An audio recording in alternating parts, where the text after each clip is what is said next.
ये हारिम चोंगी को चीफ जंग से बचाता है और उसको अपने साथ अंदर ले जाता है। चोंगी हारिम के यहाँ आने की वजह पूछती है तो वो बताता है कि इसे प्रिंस यांगमंग ने इनवाइट किया है। चोंगी को लगता है शायद इसके इस्तकबाल के लिए यहाँ कोई भी मौजूद नहीं, इसलिए चोंगी इसका हाथ पकड़कर इसे गेस्ट वाली जगह पर ले जाके बिठाती है। चोंगी के फ्रेंड्स और चोंगी अपनी जगह संभालते हैं। हारिम को मानसू गेस्ट वाली जगह से ले जाकर जजेस वाली सीट्स पर बिठाता है जहाँ इसका इंतज़ाम होता है और बड़े बड़े लोग वहाँ बैठे होते हैं। हारिम की खूबसूरती को सब लोग एडमायर कर रहे होते हैं। जब हारिम सेकंड प्रिंस से मिलता है तो सेकंड प्रिंस को इसे देख अच्छा नहीं लगता, जिससे हारिम आगे जाने लगता है तो वो अपने आदमियों के साथ मिलकर इसका मजाक उड़ाने लगता है। इन आदमियों में वो भी शामिल होता है जिसने हारिम के पेरेंट्स को मारा था। हारिम को इसकी आवाज़ से फ्लैशबैक याद आता है। जब कॉन्टेस्ट शुरू होता है तो इसके असूल बताए जाते हैं। ये कॉन्टेस्ट 2 दिन चलना होता है और इसमें किसी भी पेंटर की आइडेंटिटी जाहिर नहीं की जाएगी। अगर वो पेंटर आगे ना जा सका तो कोई भी जज अपना ख़ास पास इस्तेमाल करते हुए उसे एक बार पास करवा सकता है। पेंटिंग का थीम बताया जाता है जो कि यूल जानबूझकर पोइट्री के अंदाज में रखता है ताकि कॉपीकेट पेंटर को मुश्किल हो। इन्हें सिर्फ 2 घंटे दिए जाते हैं। चोंगी बहुत सोचती है और फिर इसे अपने बाबा की बात याद आती है, जिसके बाद वो फ़ौरन से अपनी पेंटिंग करना शुरू करती है। हारिम को पेंटिंग की आवाज़ से चोंगी याद आती है और वो मन ही मन में कहता है, अगर तुम वो चोंगी हो भी तो भी मुझे कोई फ़र्क नहीं पड़ता। मैं अपनी बेकार फीलिंग्स के पीछे अपना प्लान ख़राब नहीं करूँगा। और वैसे भी हमारे नसीब तो हमें एक बार पहले भी जुदा कर चुके हैं। 2 घंटे का वक्त ख़त्म होता है। बहुत से पेंटर्स को फेल कर दिया जाता है सिवाय कुछ मशहूर पेंटर्स के, और चोंगी के फ्रेंड्स को भी पास कर दिया जाता है। चोंगी की पेंटिंग भी सबको बहुत पसंद आती है, यूल को भी, लेकिन जब वो वहाँ पर बनी बटरफ्लाइज देखता है तो वो समझ जाता है कि ये कॉपीकेट पेंटर की पेंटिंग है, जिस वजह से वो उसे फेल कर देता है। चोंगी को बहुत गुस्सा आता है और वो खड़े होकर यूल को रोकती है। यूल चोंगी को देख हैरान होता है। यूल की तरह बाकी लोग भी हैरान होते हैं। यूल इसे सामने आने को कहता है। वो कहती है, आपने मुझे फेल कर दिया लेकिन वजह नहीं बताई। वो कहता है, तुमने इस पेंटिंग को परफेक्ट और एक्स्ट्रा ऑर्डिनरी बनाया ताकि तुम जजेस की अहमियत हासिल कर सको। सेकंड प्रिंस पहचान लेता है कि ये वही लड़की है जो कि यूल के साथ थी। चोंगी कहती है, मैं समझ गई, आपने हमसे कहा था कि हम जैसे चाहें वैसे पेंटिंग कर सकते हैं।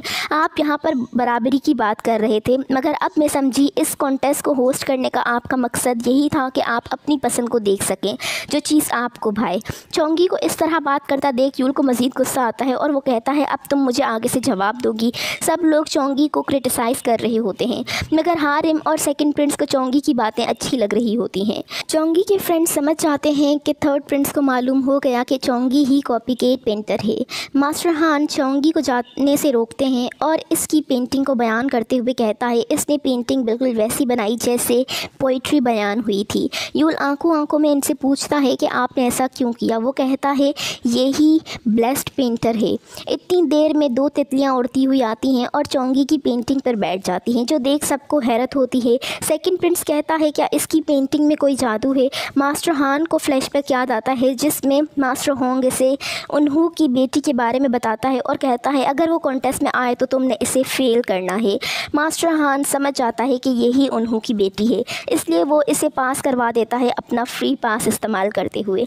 चोंगी और इसके फ्रेंड्स बहुत खुश होते हैं। इसके फ्रेंड्स इसे बताते हैं कि शायद थर्ड प्रिंस को मालूम हो गया कि तुम ही कॉपीकेट पेंटर हो। चोंगी को इनकी बात पर यकीन नहीं आता और वो कहती है, अगर ऐसा होता तो वो कब का सबको बता चुका होता। कुछ लोग चोंगी को क्रिटिसाइज़ करते हैं और हारिम को भी क्रिटिसाइज़ करते हैं, क्योंकि वो लोग चोंगी और हारिम को एक साथ आते हुए देख लेते हैं। इसलिए उन्हें लग रहा होता है कि शायद चोंगी हारिम की लवर है और हारिम ने अपनी इन आंखों के ज़रिए से कोई ऐसा मैजिक किया जिसकी वजह से तितलियाँ उसकी पेंटिंग पर आके बैठी। चोंगी ये सुन बहुत गुस्सा होती है और उनके सामने पानी फेंकते हुए चली जाती है और अपने फ्रेंड से हारिम के बारे में मालूमात ले रही होती है। तब वो सारी बात बताने के बाद कहता है, 20 साल पहले रेन रिचुअल के दौरान की आइज़ रेड हो गई थी और वो अंधा हो गया था। 20 साल पहले से चोंगी को लगता है ये शायद हारिम ही है। सेकंड राउंड स्टार्ट होने से पहले सबका पेंटिंग को लेकर नज़रिया पूछा जाता है। जब चोंगी की बारी आती है तो वो कहती है, ये कॉन्टेस्ट कुछ नोबल्स मैन के लिए सिर्फ एक गेम है और कुछ के लिए ये पैसों की लड़ाई, लेकिन मेरे लिए ये मेरी ज़िंदगी की सबसे बड़ी ख्वाहिश है। लेकिन मेरी पूरी ज़िंदगी इस कॉन्टेस्ट पर दाव पर लगी है, इसलिए मुझे जीतना होगा। सेकंड राउंड में इन्हें सिर्फ एक पेपर और एक ब्रश दिया जाता है। थीम हारिम बताता है। वो पोइट्री के ज़रिए अपनी और चोंगी की पीच ब्लॉसम वाली मेमोरीज़ बताता है। चोंगी को देख यूल मन ही मन कहता है, मुझे यकीन नहीं होता कि वो कॉपीकेट पेंटर तुम हो। चोंगी मन ही मन सोचती है, अगर तुम हारिम हो तो मुझे तुमसे पूछना है कि तुम आए क्यों नहीं थे, और भी बहुत से सवाल करने हैं मुझे तुमसे। हारिम कहता है, अगर तुम चोंगी हो भी और मैं तुम्हें कभी पसंद करता भी था तो अब कोई फ़ायदा नहीं, क्योंकि मैं अब वो नहीं रहा और मैं मर चुका हूँ। सेकेंड राउंड भी अपने इख्तिताम को पहुँचता है और इसमें सिर्फ 6 पेंटर्स पास हो पाते हैं। चोंगी और बोम्बो हेट में से किसी एक को फर्स्ट पोजीशन देना मुश्किल हो रहा होता है, इसलिए डिसाइड होता है कि इन दोनों से यूल सवाल करेगा। जो भी सही जवाब देगा इसको फर्स्ट पोजीशन दी जाएगी। पहले बोम्बो हेट पेंटर से सवाल होता है कि इसकी पेंटिंग में खाली जगह क्यों है। वो कहता है ये खाली जगह पानी है और पानी का कोई रंग नहीं होता, इसलिए ये खाली है। फिर चोंगी से सवाल होता है कि पहाड़ काले क्यों हैं। चोंगी कहती है, मैंने पहली बार जो चीज़ देखी थी वो काले पहाड़ थे। 20 साल पहले मैं अंधी थी और जब मेरी बीनाई लौटी तब पहली बार जो मैंने चीज़ देखी थी वो बारिश में भीगे हुए काले पहाड़ थे। यूल इसकी पेंटिंग में मौजूद 2 लोगों के बारे में पूछता है, जिस पर वो कहती है, कई साल पहले एक लड़का था जो मेरे साथ पीचेस तोड़ने चला था। इसका चेहरा मुझे याद नहीं, लेकिन मैं इसे आज भी याद करती हूँ और इसकी याद में मैंने ये पेंटिंग बनाई है। सब लोग इसको बहुत अप्रिशिएट करते हैं। शिम और चोंगी दोनों ही फर्स्ट प्लेस के साथ थर्ड राउंड में दाखिल होते हैं। आज रात इन सबको वहीं रुकना होता है। इनके लिए रूम्स का इंतज़ाम किया जाता है। पार्टिसिपेंट्स के अलावा जजेस को भी वहीं रुकना होता है। यूल को मास्टर हान कहता है, हमें वो डिवाइन पेंटर मिल गया जिसकी हमें तलाश थी। कई साल पहले जिसने आपकी ग्रैंडफादर की पेंटिंग बनाई थी वो और कोई नहीं बल्कि चोंगी का वालिद उन्हू था। यूल को ये सुन हैरत होती है कि उन्हू महल में काम करता था। वो चोंगी की बनाई पेंटिंग्स देखते हुए कहता है, आखिरकार तुम कौन हो। सब लोग डिनर कर रहे होते हैं। थर्ड प्रिंस भी इन्हें ज्वाइन करते हैं। चोंगी का फ्रेंड रिवॉर्ड के बारे में पूछता है। चोंगी भी हिम्मत करते हुए इनसे पूछती है, मैंने सुना है जो फर्स्ट रैंक लेगा इसकी एक विश पूरी की जाएगी। यूल कहता है, क्या है तुम्हारी विश।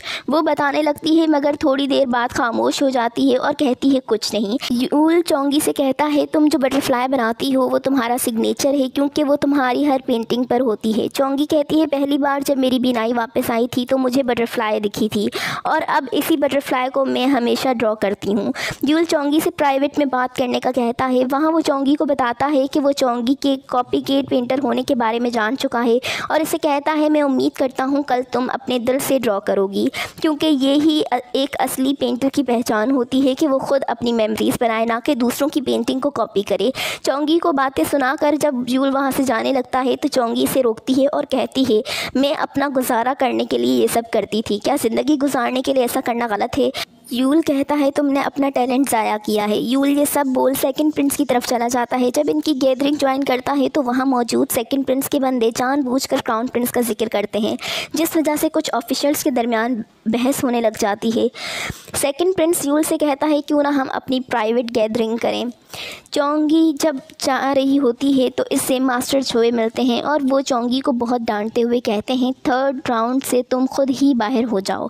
चोंगी पहले ही बहुत फ्रस्ट्रेटेड होती है और मास्टर छोए की बातों से मज़ीद फ्रस्ट्रेटेड महसूस करती है। मास्टर ने कहता है, तुम्हारे वालिद भी ऐसा ही था, ज़िद्दी, वो सब में बेस्ट होना चाहता था, लेकिन देखो क्या हुआ इसके साथ। चोंगी कहती है, जब तक आप मुझे बताएंगे नहीं कि बाबा के साथ क्या हुआ था तब तक मुझे कैसे मालूम होगा। चोंगी बेटी एक जगह रोने लगती है और कहती है, अब मैं क्या करूं। सेकंड प्रिंस बातों बातों में यूल से कहता है, क्राउन प्रिंस बीमार हैं और बाबा तख्त इसके हवाले करना चाहते हैं, इसलिए मैं चाहता हूं कि तुम मेरी मदद करो तख्त हासिल करने में। यूल को ये सारी बातें अच्छी नहीं लगती और वो दोनों भाइयों में बहस होने लगती है। सेकंड प्रिंस गुस्से में ये कहता हुआ वहाँ से चला जाता है कि तुम एक बेवकूफ़ हो।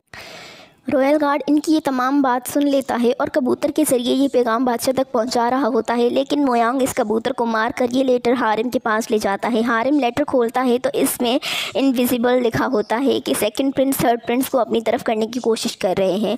हारिम को ये याद आता है कि इस गार्ड ने किस तरह इसके घर वालों को मारा था और वो ये लेटर सेकंड प्रिंस तक पहुँचाने का कहता है और कहता है, अब इस आदमी के पास ज़्यादा वक्त नहीं।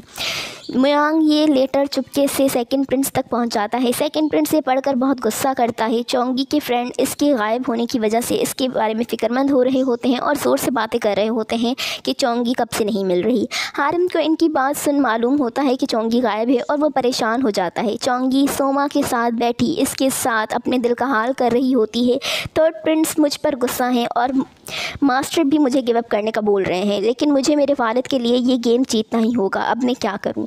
इसी दौरान हारिम वहां आता है और इससे कहता है अपने दिल की बात मानो। चोंगी कहती है ये सब इतना आसान नहीं। हारिम कहता है तुमने मुझे डिसअपॉइंट कर दिया, मुझे नहीं लगा था कि तुम इतनी आसानी से गिव अप कर दोगे। चोंगी फ्रस्ट्रेटेड होते हुए कहती है आप जानते क्या है मेरे बारे में? आपको कुछ भी नहीं मालूम। मैं अपने मास्टर या अपने फ्रेंड से मज़ीद हेल्प नहीं मांग सकती अपने वालिद की मेडिसिन को लेकर, उन्होंने पहले ही मेरी बहुत मदद की है।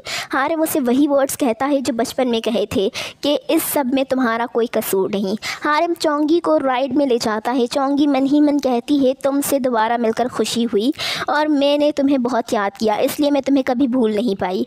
नहर किनारे बैठते हुए चोंगी इससे पूछती है कि आप यहाँ अक्सर आते हैं? वो कहता है वो ये जगह है जहाँ सोमा आराम करता है, मुझे नहीं मालूम कि ये क्या है और मैं कहाँ हूँ। चोंगी कहती है ये वो जगह है जहाँ मेरी और इस लड़के की मेमोरीज़ हैं और इस लड़के ने मुझे यहाँ पर आने को कहा था। हारिम चोंगी से इस लड़के को ना भूलने की वजह पूछता है तो वो कहती है शायद तारे, और फिर वो दोनों बिल्कुल बचपन की तरह अपनी मेमोरीज़ दोहराते हैं, जहाँ चोंगी हारिम से तारों के बारे में पूछती है और वो इसे आराम से हर चीज़ इस तरह बता रहा होता है मानो जैसे चोंगी इसकी आंखों से देख रही हो। और 20 साल बाद यही सब दोहराया जा रहा होता है, लेकिन इस बार चोंगी हारिम को हर चीज़ बता रही होती है। जैसे बचपन में चोंगी ने हारिम को किस किया था, बिल्कुल वैसे इस बार हारिम इसे किस करता है। किस के दौरान इसकी गर्दन में बनी बटरफ्लाई गायब हो जाती है और इसके अंदर मावंग आने लगता है। इसे लगता है वो पानी के अंदर गिर गया और मावंग इसे अपनी तरफ बुलाता है। चोंगी हारिम को होश में लाती है। हारिम खुद को संभालते हुए कहता है कि मैं वो लड़का नहीं जिसे तुम ढूंढ रही हो, इस लड़के को भूल जाओ। चोंगी कहती है अगर तुम वो लड़के नहीं तो मैं तुम्हें बता दूं कि वो मेरे लिए बहुत मायने रखता है, इतनी आसानी से तुम मुझे इसे भूलने का नहीं बोल सकते। हारिम कहता है तुमने ही कहा था कि इस लड़के ने तुमसे यहाँ मिलने का वादा किया था, फिर वो आया क्यों नहीं? अगर इस दिन नहीं तो इससे अगले दिन आ जाता, वरना उससे भी अगले दिन, वो कभी तो आता। वो नहीं आया मतलब वो तुम्हें भूल चुका है और खुश है, इसलिए तुम्हारी भलाई भी इसी में है कि तुम इसे भूल जाओ। चोंगी कहती है फिर तुमने मुझे किस क्यों किया? हारिम कहता है मैं कुछ भी नहीं कहना चाहूँगा, अगर तुम हर्ट नहीं होना चाहती तो इसे भूल जाओ। जब वो दोनों वापस जा रहे होते हैं तो हारिम मन ही मन कहता है मैं तुम्हें किसी मुश्किल में नहीं डालना चाहता, इसलिए मैं तुम्हें खुद से दूर रखूँगा। हारिम जब इसे इसके रूम के सामने छोड़कर जाने लगता है तो चोंगी इससे कहती है क्या तुम कल वहाँ कॉन्टेस्ट में होगी? वो कहता है हाँ। चोंगी कहती है मुझे खुशी है, मैं आपको एक और दिन देख पाऊँगी। हारिम वहाँ से चला जाता है। पीछे से चोंगी इसे आवाज़ें लगाती है मगर वो नहीं सुनता। चोंगी कहती है जाइए, अगर आपको जाना है मैं नहीं रोकूँगी आपको, लेकिन अगर आप अपने चेहरे पर इतनी सारी जिम्मेदारी लेकर बोलेंगे कि आप वो नहीं तो कौन यकीन करेगा? हारिम दीवार के इस पार खड़ा ये सारी बातें सुन लेता है। वो रात चोंगी और हारिम के अलावा थर्ड प्रिंस और सेकंड प्रिंस के लिए भी बड़ी परेशानी कुन होती है। अगली सुबह थर्ड राउंड की शुरुआत होती है जिसमें सबको एक दूसरे के अपोजिट पेंटिंग करनी होती है। शिम और चोंगी आमने सामने होते हैं और चोंगी के दोनों फ्रेंड्स आपस में आमने सामने। सब लोगों को एनिमल ड्रॉ करने को कहा जाता है। जब पेंटिंग का टाइम ख़त्म होता है तो सबकी पेंटिंग्स देखी जाती हैं। सब ने हॉर्स ड्रॉ किया होता है। सबसे हाईएस्ट मार्क अब तक शिम को मिलते हैं, लेकिन जब चोंगी की पेंटिंग सामने लाई जाती है तो वहाँ कोई भी हॉर्स या जानवर मौजूद नहीं होता, बल्कि बटरफ्लाइज बनी होती हैं। सब चोंगी को क्रिटिसाइज़ करते हुए कहते हैं क्या इससे थीम समझ नहीं आया था? इसकी पेंटिंग के पीछे छुपी मायने सिर्फ यूल समझ पाता है और कहता है ये एक मास्टरपीस है, क्योंकि चोंगी ने घोड़ों के जाने के बाद जब वहाँ पर पीच ब्लूसम के पत्ते उठते हैं और उन पत्तों पर जो तितलियाँ आती हैं वो ड्रॉ की थी। चोंगी फर्स्ट रैंक हासिल करती है। सबकी पेंटिंग्स पर बोली लगाई जा रही होती है, लेकिन जब चोंगी की बारी आती है तो कोई भी बोली लगाने को तैयार नहीं होता। तब यूल शुरुआत करता है और फिर सब लोग बोली लगाने लगते हैं। आखिर में हारिम और यूल एक दूसरे के ख़िलाफ़ बोली लगाते हैं। हारिम सबसे महंगी कीमत लगाता है और वो पेंटिंग ख़रीद लेता है। चोंगी मन ही मन हारिम से कहती है मेरा ख्वाब पूरा करने के लिए शुक्रिया, और हारिम कहता है मैं अपने वादे के बजाय तुम्हारे लिए सिर्फ इतना ही कर सकता था। 300 बैग्स राइस के चोंगी को दिए जाते होते हैं। यूल सच्चे दिल से चोंगी को कांग्रेट्स कहता है। चोंगी इससे एक विश पूरी करने का कहती है और विश में वो एक दवाई मांगती है अपने वालिद के इलाज के लिए। यूल मन ही मन कहता है तो ये वजह है तुम्हारी पेंटिंग कॉपी करने और इस कॉन्टेस्ट में आने की, और वो इसकी विश पूरी करने को मान जाता है। इस कॉन्टेस्ट का इख्तिताम होता है और वहाँ चहल पहल लगी होती है। इसी दौरान उन्हों वहाँ आता है एक ब्रश हाथ में लिए, और वो ये ब्रश सेकंड प्रिंस की तरफ फेंकता है क्योंकि इसे लगता है वो मावंग है, और हारिम को देख चिल्लाता है कि मास्टर हान सुजिन इनसे बचकर। इसकी इस हरकत पर गार्ड्स इसे पकड़ लेते हैं और चोंगी अपने वालिद के बजाय इन सब के सामने माफ़ी मांगने लगती है। यहाँ पर हमारा एपिसोड ख़त्म होता है। नेक्स्ट एपिसोड के लिए stay tuned, don't forget to like, share and subscribe my channel. Thank you for watching.